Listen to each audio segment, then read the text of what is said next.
나는 도쿄에서 20년 넘게 IT 컨설팅 회사를 운영해온 사람이다. 일본의 디지털 전환을 이끌어왔다고 자부했지만 늘 마음 한구석에 풀리지 않는 숙제가 있었다. 바로 고령층의 디지털 소외 문제였다. 일본은 세계에서 가장 빠르게 고령화가 진행되는 나라 중 하나다. 65세 이상 인구가 전체의 29%를 넘어섰지만 이들 중 스마트폰을 제대로 활용하는 비율은 40%에도 미치지 못한다. 나는 수십 개의 기업의 디지털 전환 솔루션을 제공했지만 정작 우리 어머니는 스마트폰 잠금 해제조차 어려워하셨다. 2024년 가을 나는 서울에서 열리는 디지털 포용성 국제 컨퍼런스에 초청받았다. 한국이 고령층 디지털 교육에서 놀라운 성과를 거두고 있다는 소문은 들었지만 솔직히 반신반의했다. 한국도 우리처럼 빠르게 늙어가는 사회 아닌가? 게다가 불과 20년 전만 해도 우리보다 IT 인프라가 뒤처져 있던 나라였다. 그런데 그들이 노인 디지털 교육에서 특별한 무언가를 해냈다고? 아마 정부 주도의 형식적인 프로그램일 거라 생각했다. 일본도 그런 시도는 많았으니까. 하지만 현실은 달랐다. 대부분의 노인들은 여전히 은행 창구를 찾아가고 종이 신문을 읽으며 자녀에게 전화로 길을 물어본다. 인천공항에 도착한 순간부터 나는 이상한 느낌을 받았다. 공항 입국 심사를 마치고 나오는데 옆에서 70대쯤 되어 보이는 할머니가 스마트폰을 꺼내 QR코드를 스캔하고 있었다. 일본에서라면 상상하기 힘든 광경이었다. 우리 어머니 또래분들은 스마트폰 카메라 켜는 것도 헷갈려 하시는데 이 할머니는 능숙하게 앱을 전환하며 무언가를 확인하고 계셨다. 나는 호기심에 가까이 다가가 여쭤봤다. 할머니는 웃으며 네이버 지도로 손자 집 찾아가는 길을 확인 중이라고 하셨다. 그것도 대중교통 경로 검색까지 직접 하신다고. 나는 깜짝 놀라 물었다. 스마트폰 사용이 어렵지 않으세요? 할머니는 고개를 저으셨다. 처음엔 어려웠는데 동네 경로당에서 6개월 배웠어요. 이제 카톡도 하고 은행 업무도 폰으로 다 해요. 호텔로 이동하는 택시 안에서 나는 계속 그 장면을 곱씹었다. 경로당에서 스마트폰 교육이라니. 일본에도 노인 대상 IT 교육이 없는 건 아니다. 하지만 대부분 형식적이고 참여율도 낮으며 실생활 적용까지 이어지는 경우는 드물다. 그런데 한국의 70대 할머니가 QR코드 스캔과 경로 검색을 자연스럽게 한다? 이건 단순히 개인의 능력 차이가 아니라 시스템의 차이라는 생각이 들었다. 다음 날 아침 컨퍼런스 시작 전에 호텔 근처를 산책했다. 평범한 주택가였는데 작은 카페 앞에서 또다시 놀라운 광경을 목격했다. 80세는 좋게 넘어 보이는 할아버지가 키오스크로 커피를 주문하고 계셨다. 나는 일본에서 키오스크 도입이 노인 차별이라는 비판을 받는 걸 알고 있었다. 실제로 도쿄의 많은 패스트푸드점이 키오스크를 설치했다가 노인들의 불편 호소로 유인 카운터를 다시 늘렸다. 그런데 이 할아버지는 화면을 터치하며 옵션을 선택하고 신용카드를 탭해서 결제까지 마치셨다. 전체 과정이 1분도 걸리지 않았다. 나는 카페 안으로 들어가 그 할아버지께 조심스럽게 말을 걸었다. 일본에서 온 IT 컨설턴트인데 키오스크 사용이 어렵지 않으신지 여쭤봐도 되겠냐고. 할아버지는 흔쾌히 답해 주셨다. 처음엔 무서웠지. 근데 구청에서 키오스크 교육한다길래 아내랑 같이 갔어. 3번만 연습하니까 되더라고. 이제는 이게 더 편해. 점원한테 말 안 해도 되니까. 나는 다시 한번 놀랐다. 구청에서 키오스크 교육을? 그것도 실제 기기를 갖다 놓고 연습시킨다는 말인가? 컨퍼런스장에 도착하니 이미 많은 사람들이 모여 있었다. 한국과학기술정보통신부 관계자의 발표가 시작됐다. 화면에 띄워진 통계 자료를 보는 순간 나는 내 눈을 의심했다. 한국의 60대 스마트폰 이용률이 92% 70대가 78%라고. 일본은 60대가 74% 70대는 53%에 불과한데 더 충격적인 건 모바일 금융 이용률이었다. 한국의 65세 이상 모바일 뱅킹 이용률이 67%, 일본은 28%였다. 2배 이상 차이가 났다.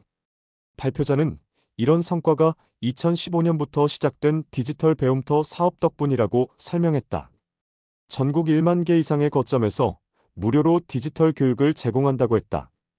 경로당 도서관 주민센터 복지관 등 노인들이 쉽게 접근할 수 있는 곳이면 어디든 교육 장소가 됐다. 2023년 한 해에만 70만 명의 고령자가 이 프로그램에 참여했다고 한다. 강사진도 인상적이었다. 단순히 IT 전문가가 아니라 또래 노인 강사를 양성해서 투입했다. 60대가 70대를 가르치고 70대가 80대를 가르치는 방식이었다. 같은 세대끼리 소통하니 이해도 빠르고 심리적 장벽도 낮다는 설명이었다. 나는 손을 들어 질문했다. 그렇게 많은 사람을 교육하면 예산이 엄청날 텐데요? 발표자는 웃으며 답했다. 2023년 기준 연간 200억 원 정도 투입됩니다. 한국 전체 디지털 예산의 0.3% 수준이죠. 하지만 효과는 엄청납니다. 노인들의 디지털 금융 이용이 늘면서 은행 창구 운영비가 절감됐고 온라인 민원 처리 증가로 행정 비용도 줄었습니다. 무엇보다 노인들의 사회 참여도가 높아졌어요. 나는 계산기를 두드려 봤다. 200억 원이면 약 200억 엔. 일본 인구가 한국의 2.4배니까 같은 규모로 하려면 480억 엔 정도. 우리도 충분히 할 수 있는 금액이었다. 그런데 왜 안 했을까? 점심시간에 나는 한국의 한 지자체 디지털 교육 담당자와 대화를 나눴다. 그는 성북구에서 노인 디지털 교육을 5년째 운영하고 있다고 했다. 처음엔 참여율이 낮았어요. 노인들이 나는 늙어서 못 배운다고 생각하시니까요. 그래서 접근 방식을 바꿨습니다. 스마트폰 교육이 아니라 손주와 영상통화하기, 내 건강 관리하기 같은 목적 중심으로 커리큘럼을 짰죠. 나는 고개를 끄덕였다. 기술이 아니라 필요를 가르치는 것. 이건 교육학의 기본이지만 IT 교육에선 종종 잊혀지는 원칙이었다. 그는 계속 설명했다. 그리고 절대 혼자 두지 않습니다. 1:1 밀착지도 원칙이에요. 한 강사가 5명 이상 맞지 않아요. 노인분들은 한 번 들어선 안 돼요. 10번, 20번 반복해야 하고 그때마다 옆에서 손잡고 함께 눌러드려야 해요. 나는 일본의 노인 IT 교육이 왜 실패했는지 깨달았다. 우리는 30명짜리 강의실에 강사 1명을 세워놓고 파워포인트로 스마트폰 사용법을 설명했다. 노인들은 첫 번째 슬라이드부터 이미 길을 잃었을 것이다. 오후 세션에서는 실제 사례 발표가 이어졌다. 부산의 한 경로당 사례가 소개됐다. 2020년에 디지털 교육을 시작했을 때 27명의 회원 중 스마트폰을 가진 사람은 9명뿐이었다. 그나마도 전화와 문자만 사용했다. 3년 후인 2023년 27명 전원이 스마트폰을 사용하고 그중 23명이 모바일 뱅킹을 하며 19명이 온라인 쇼핑을 한다고 했다. 가장 나이가 많은 85세 할머니는 유튜브로 요가 강의를 보며 운동한다고 했다. 발표자는 영상 하나를 보여줬다. 그 경로당의 디지털 교육 현장이었다. 70대 강사가 80대 할머니들에게 네이버페이 사용법을 가르치고 있었다. 자, 여기 이 카메라 모양 누르시면 돼요. 그럼 QR코드 찍는 화면 나와요. 할머니들이 조심스럽게 화면을 터치했다.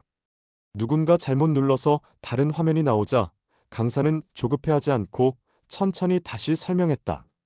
괜찮아요. 뒤로 가기 누르면 돼요. 여기 이 화살표. 5분 후 모든 할머니가 QR코드 스캔에 성공했다. 화면 속 할머니들의 얼굴에 환한 웃음이 번졌다. 나는 가슴이 뭉클해졌다. 저건 단순한 IT 교육이 아니었다. 노인들에게 디지털 시대에도 자신이 쓸모있는 사람이라는 걸 느끼게 해주는 과정이었다. 일본에서 많은 노인들이 디지털 기기 앞에서 무력감을 느낀다.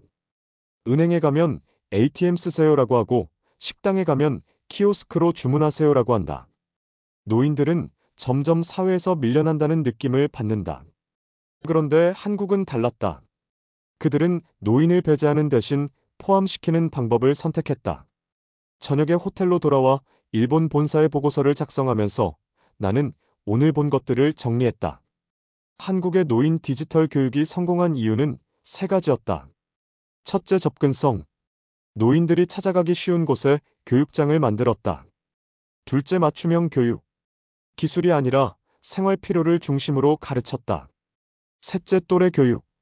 같은 세대 강사가 같은 눈높이에서 반복해서 가르쳤다. 간단해 보이지만 이걸 전국 단위로 시스템화한 건 놀라운 일이었다. 하지만 나는 여전히 궁금했다.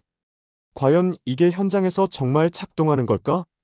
발표 자료와 영상은 성공 사례만 보여주는 법이다. 나는 실제로 경로당과 교육 현장을 직접 보고 싶었다.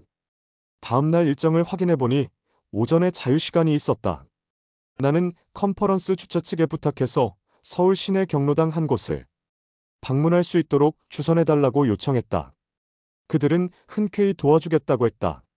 내일 오전 10시 서대문구의 한 경로당에서 스마트폰 수업이 있다고 했다. 나는 설레는 마음으로 잠자리에 들었다. 다음날 아침 9시 30분 나는 택시를 타고 서대문구의 한 경로당으로 향했다. 주택가 골목길 안쪽에 있는 2층 건물이었다. 행복경로당이라는 간판이 붙어 있었다. 1층은 식당처럼 보였고 2층에서 사람들의 웃음소리가 들렸다. 나는 계단을 올라갔다. 문을 열자 20명 정도의 노인들이 테이블에 둘러앉아 있었다. 대부분 70대로 보였고 몇 분은 80대도 되어 보였다. 모두 앞에 스마트폰을 놓고 있었다. 앞쪽에서 60대 후반으로 보이는 여성이 큰 모니터 화면을 가리키며 설명하고 있었다. 오늘은 배달 앱 사용법을 배워볼게요. 제가 화면에 띄운 거 보이시죠? 여기 배달의 민족 앱 누르시면 돼요.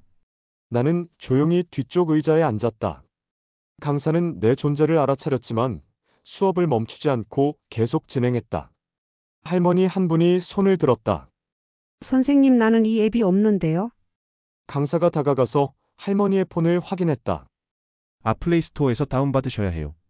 저번 주에 배운 거 기억나세요? 여기 이 가방 모양 아이콘. 할머니가 고개를 갸웃거렸다. 강사는 인내심 있게 할머니의 폰을 함께 잡고 화면을 터치했다. 자, 여기 검색창에 배달의 민족 쓰시면 돼요. 제가 옆에서 불러드릴게요. 부베티그 나리을. 할머니가 한 글자씩 천천히 입력했다. 3분 정도 걸려서 앱 이름을 다 쓰고 다운로드 버튼을 눌렀다. 잘하셨어요. 이제 설치되는 동안 다른 분들 먼저 해볼게요. 강사는 다시 앞으로 가서 설명을 이어갔다. 나는 일본의 IT 교육 현장과 비교했다. 일본에서 같은 상황이었다면 강사는 아마 집에 가서 가족에게 부탁해서 깔아오세요라고 했을 것이다. 수업 진도를 맞추기 위해서. 하지만 이 강사는 달랐다. 한 사람 한 사람의 속도를 존중했다. 뒤처지는 사람이 있으면 함께 기다려줬다. 이건 효율적인 교육 방식은 아니었다. 하지만 노인 교육에서는 이게 유일하게 작동하는 방식이었다. 강사는 배달앱 사용법을 단계별로 설명했다. 자, 주소 입력하시는 거 봐요. 여기 돋보기 모양 누르면 검색창 나와요. 우리 경로당 주소 쳐볼까요? 할머니들이 각자 주소를 입력하기 시작했다. 어떤 분은 금방 찾았고 어떤 분은 엉뚱한 동네가 나왔다. 강사와 보조강사 2명이 테이블 사이를 돌아다니며 일일이 도와줬다. 여기 서대문구라고 쓰셔야 해요. 서대문만 쓰면 다른 데 나와요. 20분쯤 지나자 대부분의 할머니들이 음식점 목록을 화면에 띄우는데 성공했다. 강사가 말했다. 자, 이제 치킨집 하나 골라볼까요? 아무거나 눌러보세요. 한 할아버지가 손을 들었다. 이거 누르면 진짜 주문되는 거 아니에요? 강사가 웃으며 답했다. 아니에요. 결제 안 하면 주문 안 돼요. 마지막에 제가 막아드릴 테니까 안심하고 눌러보세요. 할아버지가 안도하며 화면을 터치했다. 나는 이 부분에 주목했다. 노인들이 디지털 기기를 두려워하는 가장 큰 이유는 잘못 누르면 큰일 난다는 불안감이다. 일본의 많은 노인들이 실수로 뭘 눌러서 돈이 빠져나가면 어떡하냐고 걱정한다. 하지만 이 강사는 그 두려움을 정면으로 다뤘다. 마음껏 눌러도 괜찮다는 안전감을 제공한 것이다. 실제로 노인들의 표정이 한결 편안해지는 게 보였다. 30분 후 할머니들은 메뉴를 고르고 장바구니에 담는 것까지 완료했다. 강사가 말했다. 오늘은 여기까지만 해요. 다음 주에 결제하는 법 배울 거예요. 그때는 진짜로 점심 하나 시켜서 같이 먹어봐요. 할머니들이 박수를 쳤다. 와, 우리가 배달 앱으로 밥 시킨다. 누군가 농담을 던졌다. 나 이제 아들한테 안빌 붙어도 되겠네. 모두 웃었다. 쉬는 시간에 나는 강사에게 다가가 인사했다. 그녀는 이순자 씨라고 자신을 소개했다. 68세 5년 전에 퇴직하고 디지털 강사 교육을 받아서 3년째 이 일을 하고 있다고 했다. 저도 처음엔 스마트폰 잘 못 썼어요. 그런데 구청에서 강사 양성 프로그램 한다길래 신청했죠. 6개월 배우고 자격증 땄어요. 나는 놀라서 물었다. 자격증이 있어요? 이 씨는 고개를 끄덕였다. 디지털 배움터 강사 자격증이요. 한국정보화진흥원에서 발급해요. 기술만 아는 게 아니라 노인교육법도 배워야 해요. 나는 그녀에게 여러 질문을 쏟아냈다. 교육과정은 어떻게 짜는지, 학습자들의 반응은 어떤지, 어려운 점은 무엇인지. 이 씨는 친절하게 답해줬다. 가장 중요한 건 반복이에요.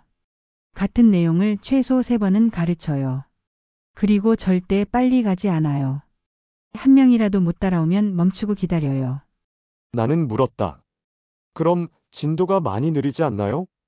이 씨가 웃었다. 빨리 가봤자 아무도 못 배워요. 천천히라도 확실하게 한 가지씩 익히는 게 낫죠. 그녀는 교재 한 권을 보여줬다. 정부에서 제작한 시니어 디지털 생활백서였다. 큼직한 글씨와 컬러 사진으로 가득했다. 각 페이지마다 화면 캡처 이미지와 빨간 동그라미 표시가 있었다. 여기 누르세요라는 지시가 명확했다. 나는 일본의 IT 교육 교재를 떠올렸다. 작은 글씨의 전문 용어 투성이었다. 노인들이 이해하기엔 너무 어려웠다. 이 씨는 말했다. 어르신들은 앱 클릭 다운로드 같은 말도 어려워하세요. 그래서 우리는 누른다, 받는다, 연다 같은 쉬운 말을 써요. 나는 고개를 끄덕였다. 언어의 장벽. 이것도 디지털 격차의 한 부분이었다. 기술 용어를 일상 언어로 번역하는 것. 간단해 보이지만 교육 현장에서는 엄청난 차이를 만들었다. 쉬는 시간이 끝나고 두 번째 수업이 시작됐다. 이번엔 사진 편집 앱 사용법이었다. 강사가 말했다. 자, 갤러리 열어보세요. 어제 찍은 사진 있으시죠? 할머니 한 분이 손자 사진을 보여줬다. 이거 카톡으로 보내려는데 파일이 너무 크대요. 강사가 설명했다. 그럼 크기 줄이는 법 배워볼게요. 여기 이 편집 버튼 누르시면. 나는 교육 내용의 실용성에 감탄했다. 추상적인 기능 설명이 아니라 실제로 노인들이 부딪히는 문제를 해결하는 방법을 가르쳤다. 손자 사진을 예쁘게 보내고 싶다.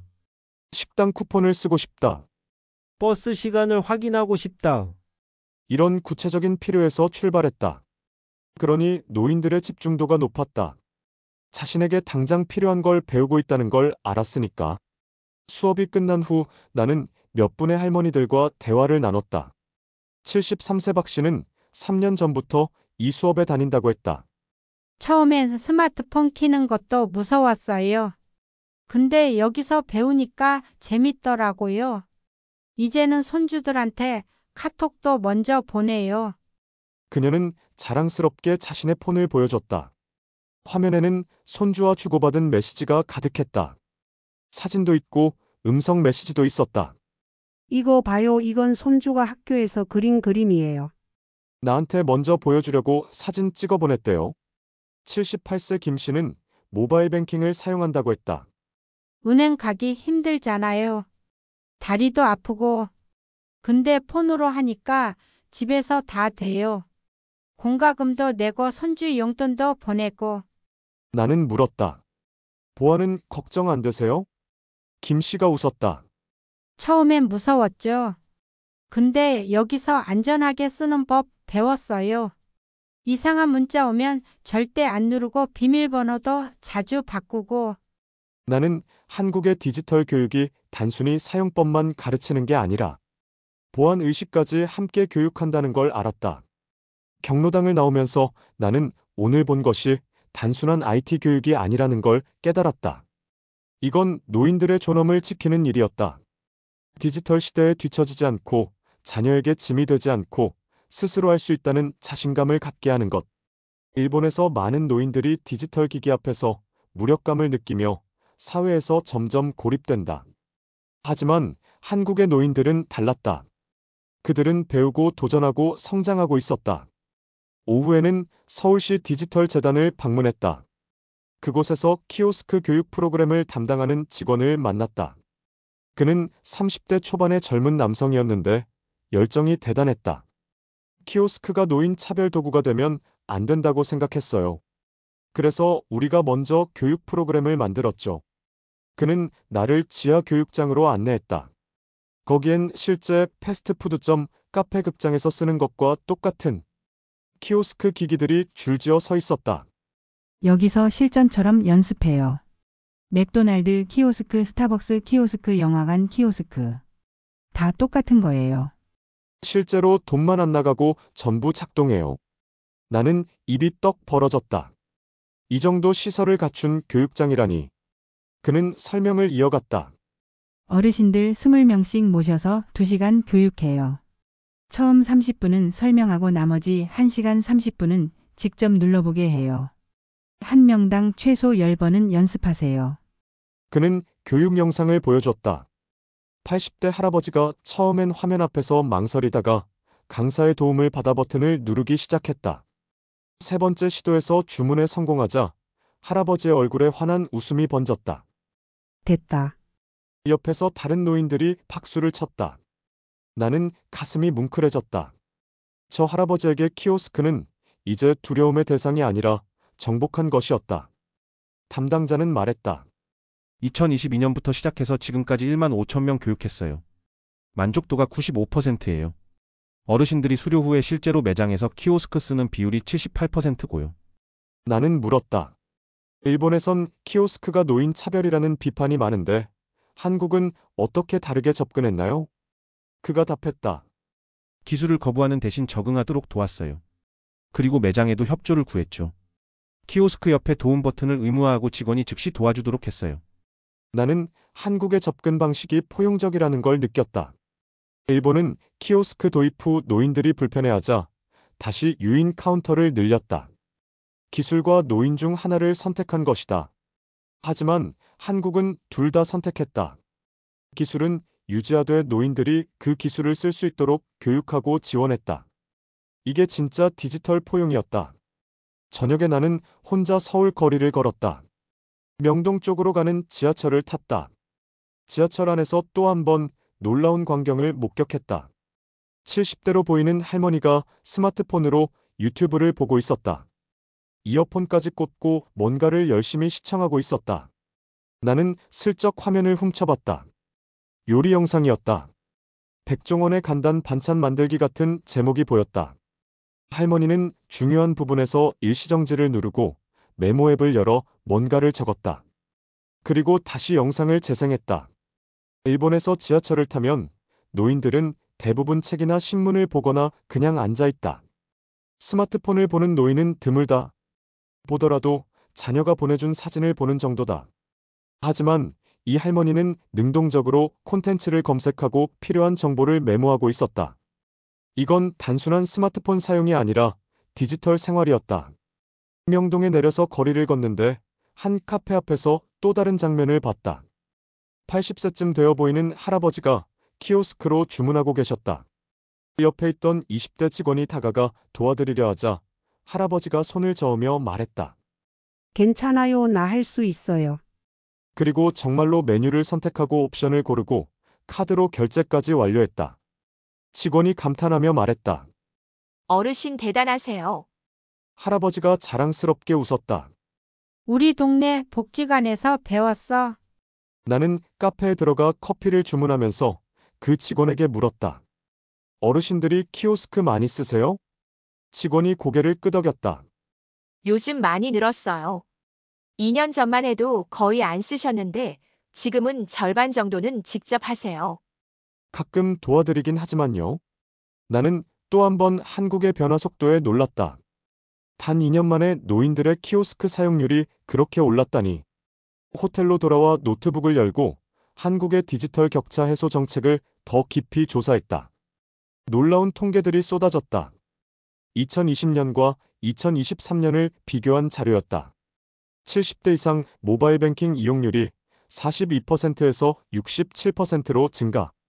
온라인 쇼핑 이용률은 31%에서 58%로 단 3년 만에 거의 2배로 뛴 것이다. 일본은 같은 기간 5%포인트도 오르지 않았다. 더 인상적인 건 세대 간 격차 수치였다. 한국은 20대와 70대의 스마트폰 이용률 격차가 18%포인트, 일본은 47%포인트였다. 거의 3배 차이였다. 한국은 전 세대가 함께 디지털 전환을 이루고 있었고, 일본은 젊은 세대만 앞서가고 노인들은 뒤처지고 있었다. 나는 일본 IT 업계에서 20년을 일하면서 항상 한국을 경쟁자로 봤다. 인터넷 속도, 스마트폰 보급률, 전자정부 같은 분야에서 한국이 우리보다 앞서 있다는 건 알았다. 하지만 그건 젊은 세대 기술 친화적인 사람들의 이야기라고 생각했다. 노인 디지털 격차는 모든 나라의 공통된 문제라고 여겼다. 하지만 틀렸다. 한국은 이 문제조차 해결하고 있었다. 다음 날 아침 나는 서울시립대 디지털 포용연구센터를 방문했다. 거기서 이 분야를 10년간 연구한 교수를 만났다. 김민수 교수는 50대 중반의 온화한 인상이었다. 나는 그에게 질문했다. 한국은 어떻게 이렇게 빠르게 노인 디지털 격차를 줄일 수 있었나요? 김 교수는 잠시 생각하더니 답했다. 세 가지 이유가 있습니다. 첫째, 정부의 강력한 의지. 둘째, 체계적인 교육 시스템. 셋째, 노인들의 배우려는 의욕. 그는 설명을 이어갔다. 한국 정부는 2015년부터 디지털 포용을 국가 과제로 삼았어요. 단순히 젊은 사람들의 IT 활용도를 높이는 게 아니라 모든 세대가 함께 가는 걸 목표로 했죠. 그래서 노인 디지털 교육에 매년 200억 원 이상을 투입했습니다. 나는 고개를 끄덕였다. 일본도 비슷한 예산이면 충분히 할 수 있는데 왜 안 했을까? 김 교수는 두 번째 이유를 설명했다. 교육 시스템이 체계적입니다. 전국을 거점으로 연결했어요. 경로당, 도서관, 복지관, 주민센터. 노인들이 걸어서 10분 안에 갈 수 있는 곳이면 어디든 교육장이 됐죠. 그리고 강사도 전문적으로 양성했어요. 현재 전국의 디지털 배움터 강사가 5,000명 넘습니다. 나는 놀라서 물었다. 5,000명이요? 김 교수가 미소 지었다. 네, 대부분 60대 은퇴자들이에요. 자신도 배우고 또래를 가르치면서 보람도 느끼죠. 세 번째 이유가 흥미로웠다. 한국 노인들의 배우려는 의욕이 높아요. 이게 문화적 특성인 것 같아요. 한국은 교육열이 높잖아요. 그게 노인 세대에도 있어요. 나도 배우면 할 수 있다는 자신감이 있죠. 나는 일본과 비교했다. 일본 노인들은 종종 나는 늙어서 못 배운다고 미리 포기한다. 배우기 전부터 자신이 없다. 이 심리적 차이가 결과의 차이를 만들었을 수도 있다. 김 교수는 연구 자료를 보여줬다. 디지털 교육을 받은 노인들의 삶의 질 변화를 조사한 것이었다. 교육 전과 후를 비교하면 사회 참여도가 34% 증가했어요. 외로움 지수는 28% 감소했고요. 가족과의 소통 빈도는 2배로 늘었습니다. 나는 가슴이 뭉클해졌다.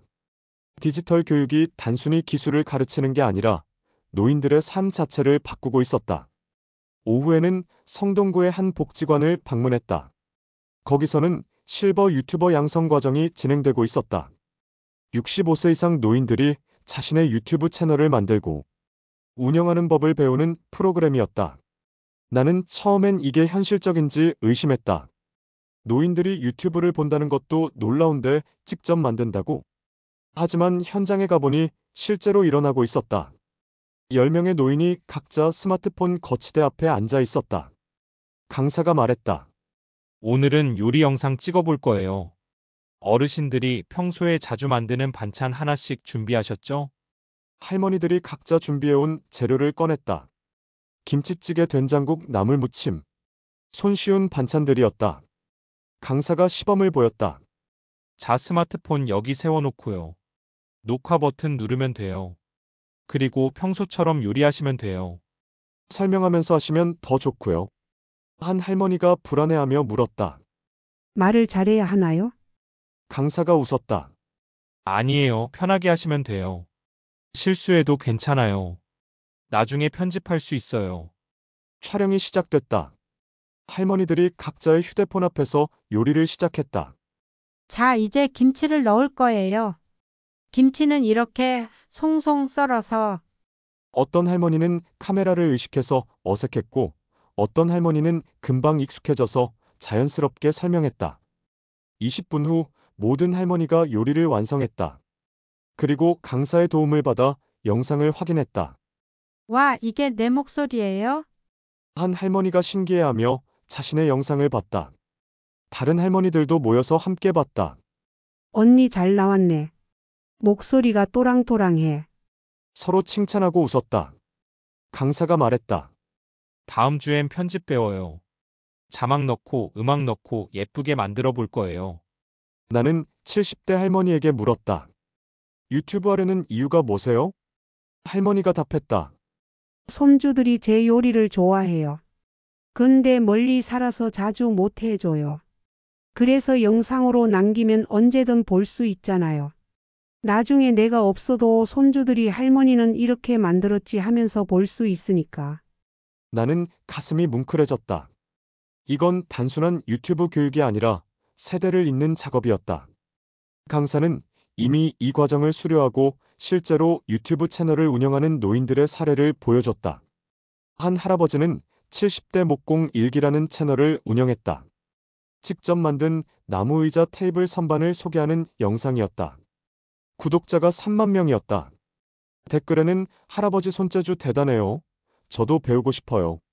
같은 반응이 가득했다. 또 다른 할머니는 서울 할매의 시장 탐방을 운영했다. 전통시장을 돌아다니며 맛있는 먹거리를 소개하는 채널이었다. 여기 이 떡집은 50년 됐어요. 사장님이 날 알아봐요.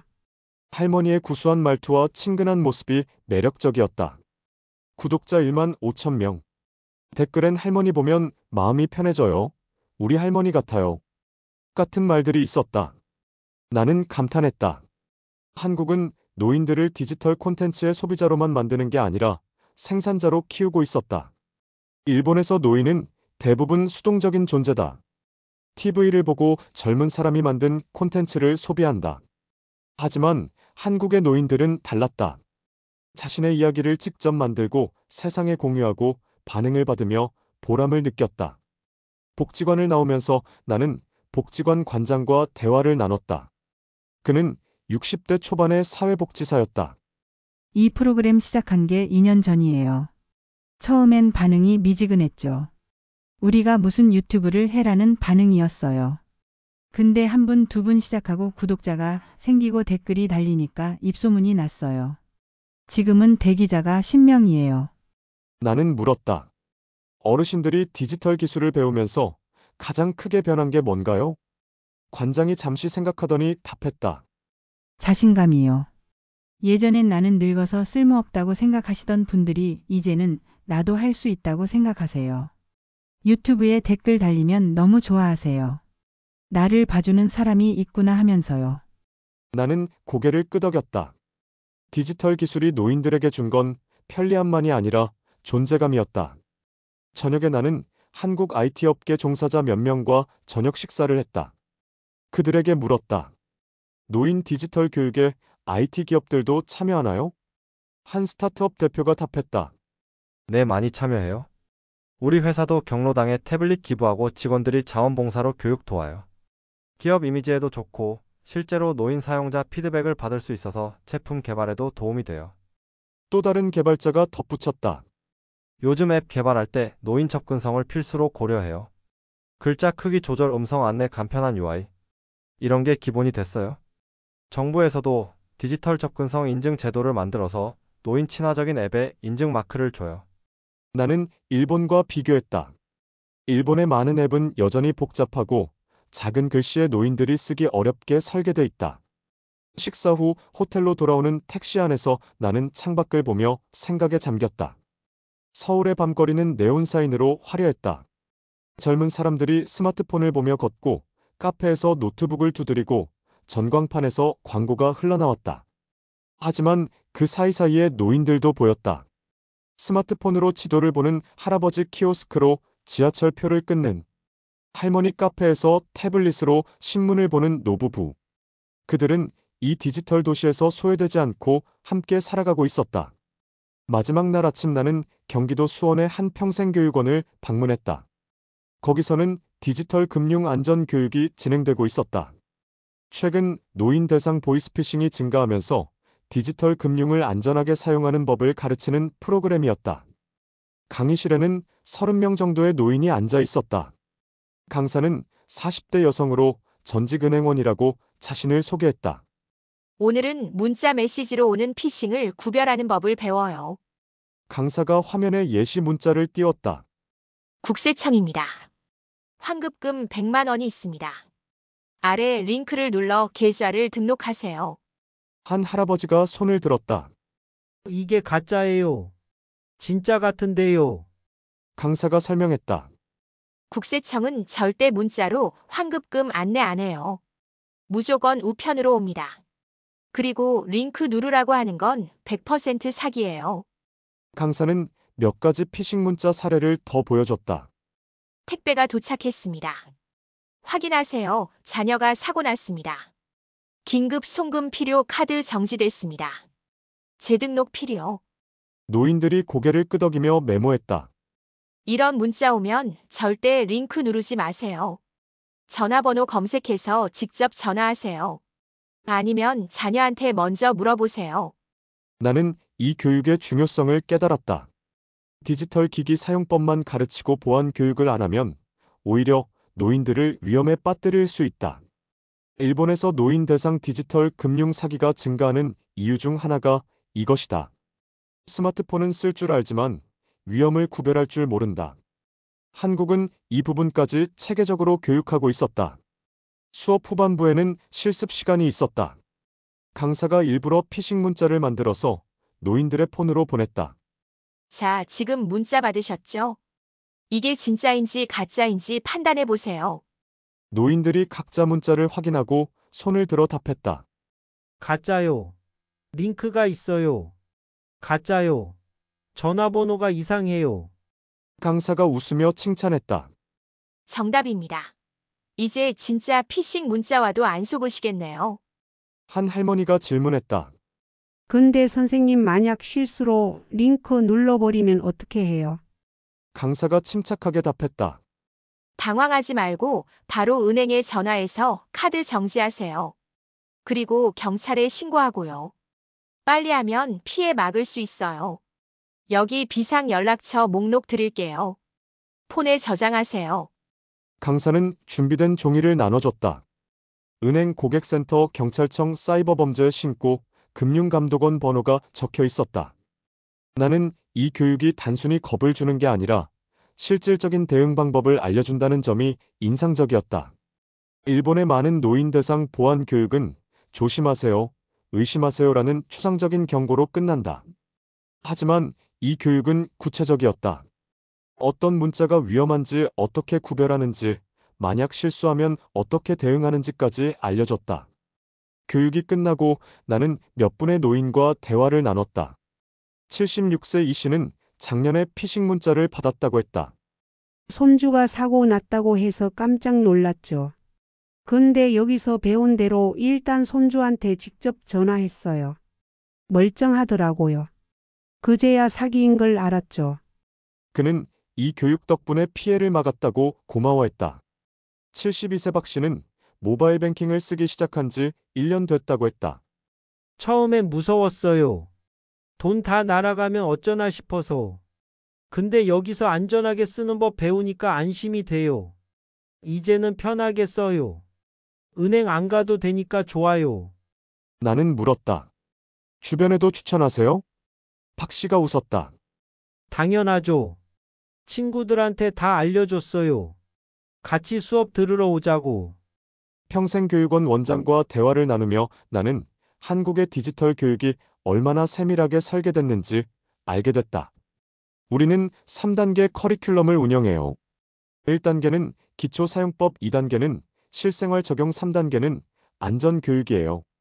각 단계마다 최소 10시간씩 교육하고요. 나는 일본의 단발성 교육과 비교했다. 일본은 대부분 2시간짜리 일회성 특강이다. 그걸로 노인들이 배울 수 있을 리 없다. 원장은 말했다. 그리고 우리는 수료 후 관리도 해요. 3개월마다 문자로 안부 묻고 어려운 거 있으면 언제든 연락하라고 해요. 실제로 많이 연락 와요.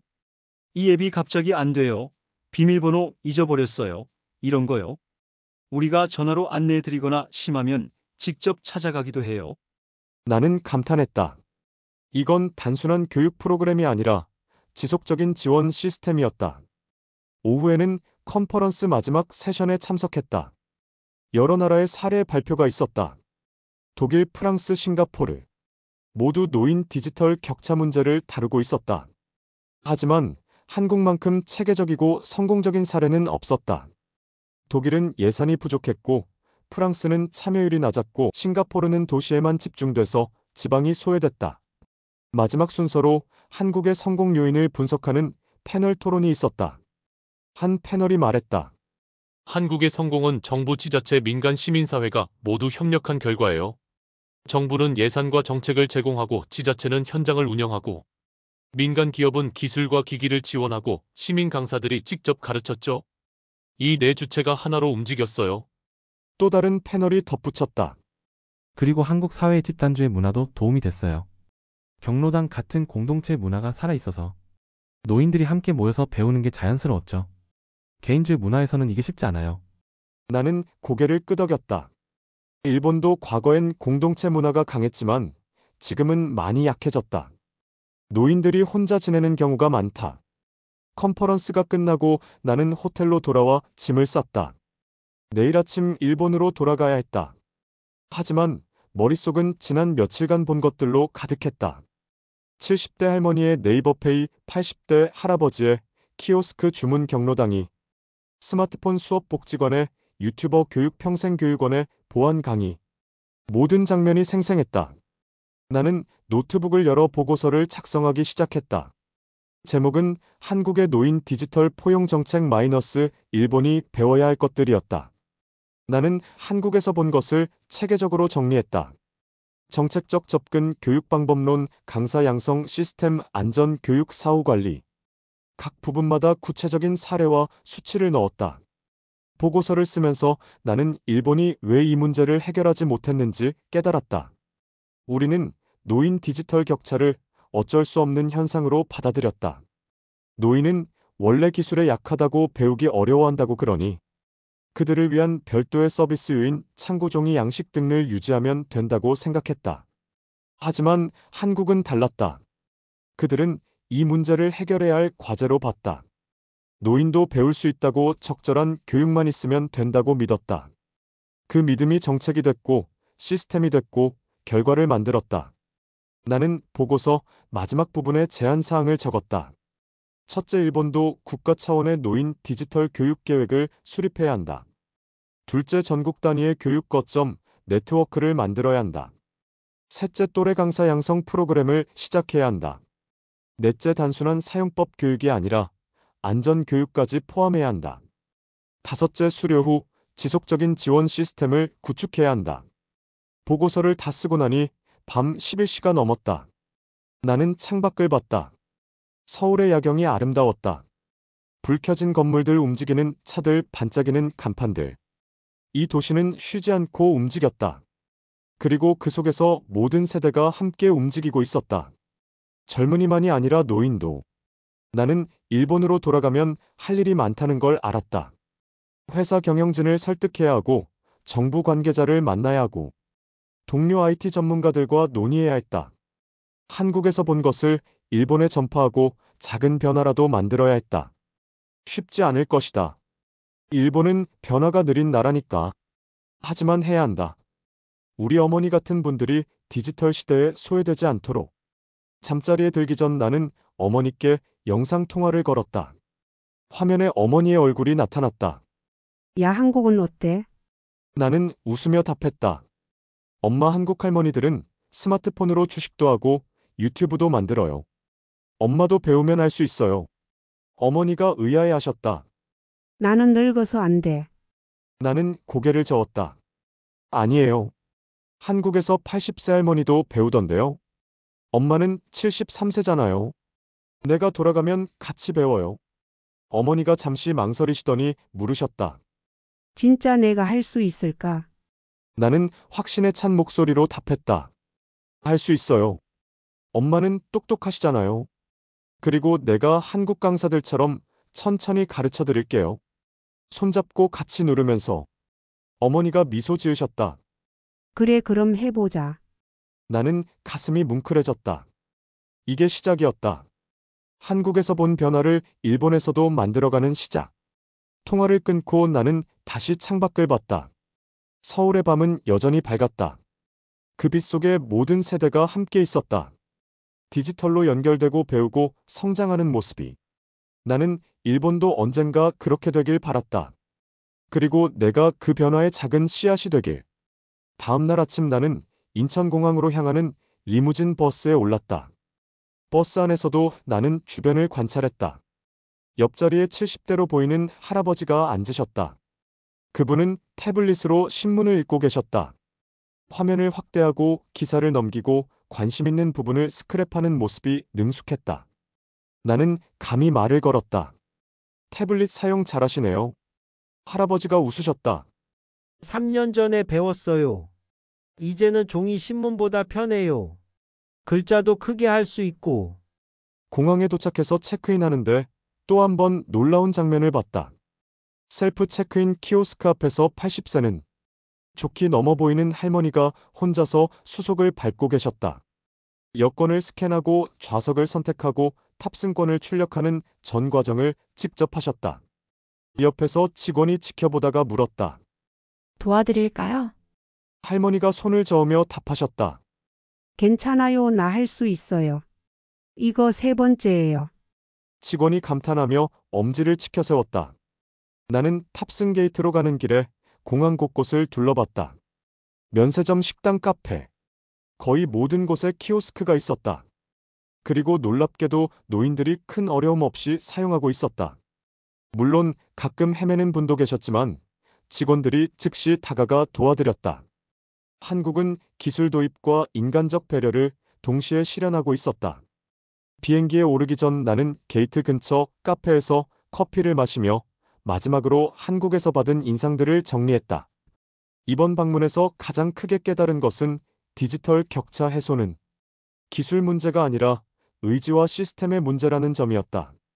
한국이 특별히 더 발전된 기술을 가진 건 아니었다. 그들이 사용하는 스마트폰 앱 키오스크는 일본과 크게 다르지 않았다. 차이는 모든 세대가 이 기술을 사용할 수 있도록 만들겠다는 사회적 합의와 실행력이었다. 비행기에 탑승해서 창가 자리에 앉았다. 옆자리는 비어 있었다. 나는 노트북을 꺼내 한국 방문 중 찍은 사진들을 다시 봤다. 경로당의 할머니들, 키오스크 교육장의 실습 기기들, 복지관의 유튜브 촬영 현장, 평생교육원의 보안 교육. 각 사진마다 이야기가 있었다. 그리고 그 모든 이야기의 중심에는 배우는 노인이 있었다. 일본에서 노인은 종종 보호받아야 할 대상으로 여겨진다. 사회가 그들을 돌봐야 하고 편의를 제공해야 하고 배려해야 한다. 이건 나쁜 게 아니다. 하지만 한국에서 본 것은 달랐다. 한국은 노인을 성장할 수 있는 주체로 봤다. 그들도 배울 수 있고 변화할 수 있고 디지털 시대의 능동적 참여자가 될 수 있다고 믿었다. 이 관점의 차이가 모든 것을 달라지게 만들었다. 비행기가 이륙했다. 창밖으로 서울이 점점 작아졌다. 나는 3일간 머물렀던 이 도시에서 엄청난 것을 배웠다. IT 컨설턴트로서 20년 넘게 일했지만 가장 중요한 교훈을 이번에 얻었다. 기술은 도구일 뿐이다. 진짜 중요한 건 그 도구를 누구나 쓸 수 있게 만드는 것이다. 아무리 훌륭한 기술도 일부만 사용하면 사회를 분열시킨다. 하지만 모두가 사용하면 사회를 통합한다. 비행 중에 나는 일본에 돌아가서 실행할 계획을 구체화했다. 첫 번째, 회사 내부의 시니어 디지털 포용 태스크포스를 만들 것이다. 젊은 직원들과 함께 노인 친화적 솔루션을 개발하자고 제안하겠다. 두 번째, 지자체와 협력해서 파일럿 프로그램을 시작할 것이다. 한국의 디지털 배움터 모델을 일본 버전으로 만들어 보겠다. 작게라도 시작하는 게 중요하다. 세 번째, 일본 IT 업계에 한국 사례를 알릴 것이다. 컨퍼런스에서 발표하고 기사를 쓰고 동료들을 설득하겠다. 많은 일본 기업들이 고령화를 시장 축소로만 본다. 하지만 한국 사례는 다른 가능성을 보여준다. 노인들도 디지털 소비자가 될 수 있다. 그들을 위한 서비스를 개발하면 새로운 시장이 열린다. 네 번째, 정부의 정책 제안을 할 것이다. 나는 IT 업계 협회에서 활동하고 있어서 정부 관계자들과 접점이 있다. 한국의 성공 사례를 보고서로 제출하고 일본도 국가 차원의 노인 디지털 교육 계획을 세우자고 제안하겠다. 쉽지 않겠지만 시도는 해봐야 한다. 다섯 번째, 그리고 가장 중요한 것. 어머니부터 시작할 것이다. 내가 직접 어머니께 스마트폰 사용법을 가르쳐 드리겠다.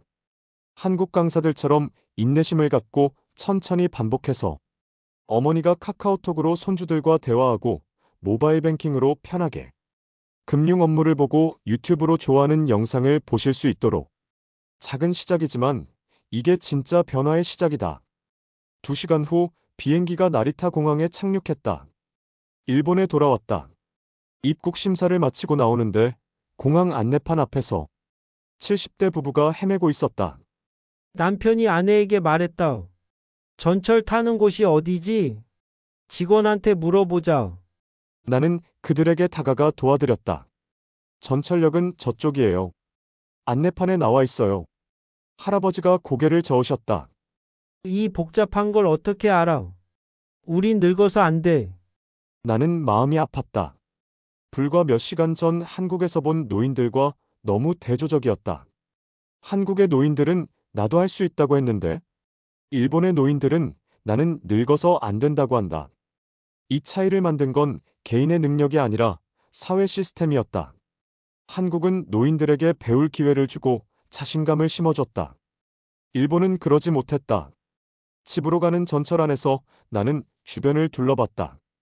대부분의 승객이 스마트폰을 보고 있었다. 하지만 노인들은 그냥 앉아 있거나 종이 신문을 보고 있었다. 한두 분이 스마트폰을 보고 계셨지만 대부분 그냥 화면만 응시하고 있었다. 뭘 해야 할지 모르는 것 같았다. 집에 도착해서 어머니를 배웠다. 다녀왔습니다. 어머니가 반갑게 맞아주셨다. 한국은 어땠어? 나는 가방에서 선물을 꺼냈다. 한국에서 산 스마트폰 거치대와 큼직한 글씨로 된 사용법 책이었다. 엄마, 이거 같이 해봐요. 스마트폰 배우는 거. 어머니가 망설이셨다. 나는 어려워. 나는 어머니의 손을 잡았다. 천천히 해요. 내가 옆에서 도와드릴게요. 한국에서 80세 할머니도 하는데 엄마는 73세잖아요. 그날 저녁부터 나는 어머니와 함께 스마트폰 수업을 시작했다. 한국에서 본 것처럼 천천히 인내심을 갖고 반복해서 엄마, 여기 이 아이콘 눌러보세요. 네, 잘하셨어요. 이제 여기 사진 누르면 앨범이 열려요. 어머니가 서툴게 화면을 터치했다. 처음엔 힘 조절이 안 돼서 엉뚱한 게 눌렸다. 하지만 나는 조급해하지 않았다. 괜찮아요. 다시 해봐요. 이렇게 30분쯤 연습하니 어머니가 사진 앨범을 여는데 성공했다. 손주들 사진이 화면에 나타났다. 어머니의 얼굴에 환한 웃음이 번졌다. 오, 됐다. 나는 가슴이 뭉클해졌다. 한국 경로당에서 본 할머니들의 표정과 똑같았다. 어머니도 할 수 있었다. 단지 지금까지 제대로 된 교육을 받을 기회가 없었을 뿐이었다. 다음 주부터 나는 본격적으로 움직였다. 회사에 태스크포스를 제안했고 경영진이 승인했다. 우리는 시니어 프렌들리 앱 개발 프로젝트를 시작했다. 큰 글씨 간단한 메뉴 음성 안내. 한국에서 본 것들을 하나씩 적용했다. 그리고 테스트 사용자로 노인들을 모집했다. 어머니도 참여하셨다. 지자체와도 접촉했다. 내가 사는 지역의 구청에 한국 사례를 소개하고 파일럿 프로그램을 제안했다. 처음엔 반응이 미지근했다. 예산이 없어서요, 선례가 없어서요. 같은 답변이 돌아왔다. 하지만 나는 포기하지 않았다. 한국의 성공 사례를 자세히 설명하고 작은 규모로라도 시작하자고 설득했다. 결국 한 복지관에서 3개월 파일럿 프로그램을 해보기로 동의했다. IT 업계 컨퍼런스에서 나는 한국에서 배운 디지털 포용이라는 제목으로 발표했다. 200명쯤 모인 자리였는데 반응이 뜨거웠다. 많은 사람들이 한국의 사례를 처음 알았다고 했다. 발표 후 여러 기업 관계자들이 다가와 협력을 제안했다. 우리 회사도 노인 친화적 제품 개발하고 싶다. 우리도 교육 프로그램에 참여하고 싶다는 말들을 들었다. 3개월 후 복지관 파일럿 프로그램 결과가 나왔다. 20명의 노인이 참여했는데 18명이 수료했다. 수료자 중 15명이 스마트폰으로 카카오톡을 사용할 수 있게 됐고 12명이 모바일 뱅킹을 시작했다. 만족도는 92%였다. 한국만큼은 아니지만 일본 기준으로는 놀라운 성과였다. 구청이 이 결과를 보고 정식 프로그램으로 확대하기로 결정했다. 예산을 배정하고 더 많은 복지관과 경로당에서 교육을 실시하기로 했다. 나는 한국에서 배운 노하우를 매뉴얼로 만들어 제공했다. 또래 강사 양성 단계별 커리큘럼 10일 밀착 지도 하나하나 정리했다. 6개월 후 어머니는 이제 혼자서 카카오톡으로 손주들과 대화하고 유튜브로 요리 영상을 보고 날씨 앱으로 내일 날씨를 확인하셨다. 가장 큰 변화는 어머니의 자신감이었다. 나는 늙어서 안 되려던 분이 이제는 나도 하면 되네라고 하셨다. 친구들에게도 자랑하시고 같이 배우자고 권하셨다. 1년 후 나는 다시 서울을 방문했다. 이번엔 일본의 변화 사례를 소개하러 갔다. 한국의 컨퍼런스에서 나는 발표했다. 한국에서 배워서 일본에서 실천한 것들. 청중들이 박수를 쳐줬다. 발표 후 한 한국 관계자가 다가와 말했다. 당신 같은 분들이 각 나라에서 움직이면 세계가 바뀔 겁니다. 나는 웃으며 답했다. 한국이 먼저 보여줬으니까 가능했어요. 감사합니다. 그는 고개를 저었다. 아니에요. 우리도 다른 나라에서 배운 게 많아요. 서로 배우고 나누는 게 중요하죠. 나는 고개를 끄덕였다. 그가 맞았다. 디지털 포용은 한 나라만의 과제가 아니라 전 세계의 과제였다. 그리고 우리는 서로에게서 배우며 함께 나아갈 수 있었다. 컨퍼런스 후 나는 1년 전에 방문했던 서대문구 경로당을 다시 찾았다. 이순자 강사님이 반갑게 맞아주셨다. 일본에서 잘하고 계시다며요? 나는 웃었다. 선생님께 배운 덕분이에요. 그날도 수업이 있었다. 이번엔 인스타그램 사용법이었다. 할머니들이 손주들 인스타그램을 팔로우하고 좋아요를 누르고 댓글을 다는 법을 배우고 있었다. 한 할머니가 말했다. 손주가 나 팔로우 했다고 좋아해요. 할머니가 인스타 한다고. 모두 웃었다. 나는 그 웃음 속에서 희망을 봤다. 디지털 기술이 세대를 나누는 게 아니라 연결하고 있었다. 할머니와 손주가 같은 플랫폼에서 소통하고 같은 콘텐츠를 나누고 함께 웃었다. 경로당을 나서며 나는 서울 거리를 다시 걸었다. 1년 전과 비슷한 풍경이었지만 이제는 다르게 보였다. 키오스크 앞에 할아버지, 지하철에서 스마트폰 보는 할머니, 카페에서 태블릿으로 신문 읽는 노인. 이 모든 장면이 우연이 아니라 노력의 결과였다. 정부의 정책 강사들의 헌신, 노인들의 용기, 사회의 지원이 만들어낸 것이었다. 공항으로 가는 택시 안에서 나는 생각했다. 디지털 격차 해소는 끝나지 않는 여정이다. 기술은 계속 발전하고 새로운 앱과 서비스가 계속 나온다. 그때마다 다시 배워야 하고 다시 적응해야 한다. 하지만 중요한 건 방향이다.